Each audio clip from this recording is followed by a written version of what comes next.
Hi, this is Mark Silverman, and thank you for joining me. Back in the spring of 2015, I was talking to my coach, Rich Litvin, about the projects that I had on my plate for this past summer. My common complaint has always been with Rich, the ADD is driving me crazy. I take Ritalin, I focus down, I use music, I use aromatherapy, I use everything I can, and I still can't seem to focus on my projects that I really want to get done.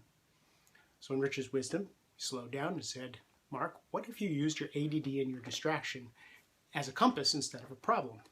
I laughed and I said, well, I'd be living under a bridge, homeless, my kids would go hungry, and I'd probably binge watch Netflix and eat chocolate chip cookies all day. But we discussed it further, and as we were talking, I started to see clues of what I did finish, how I did get things done. I ran a marathon. I've done quite a few things in my life that did get completions. And what I realized is that those things were really important to me. They were tens in my life. Thus born the concept in the book, Only Tens, Using Distraction to Get the Right Things Done. Now, I didn't write this book to sell it to a bunch of people, even though lots of people have bought it. I wrote it for me.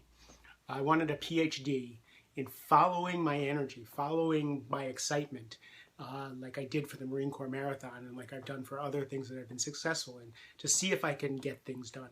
And what I noticed, what happened as I used these concepts more and more, is everything got done. Not only writing a book, actually 2 books, not only the other fun things that I wanted to do, but my taxes got done. My bills got paid. All kinds of cool things started to happen. So as I wrote, after I wrote the book came out and sold thousands of copies, which was really cool. God, I sound like Donald Trump. So thousands of copies. I got messages back from people who said, I'd really like to give this book to someone, but they're not going to read it. And I got more and more messages like that. And I know I can empathize. I can't finish a book. I have trouble reading a whole book.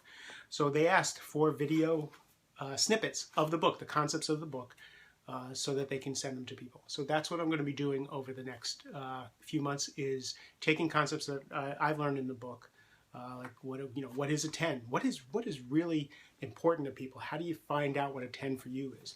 What's a false 10? What's a distraction that looks like that? What are the tools that I need? How do I have conversations that get me out of the things that I don't want to do? What do I do with shoulds? What do I do with fears? That's what we're going to be talking about over the next few months. I hope you'll join me, and thank you for the opportunity.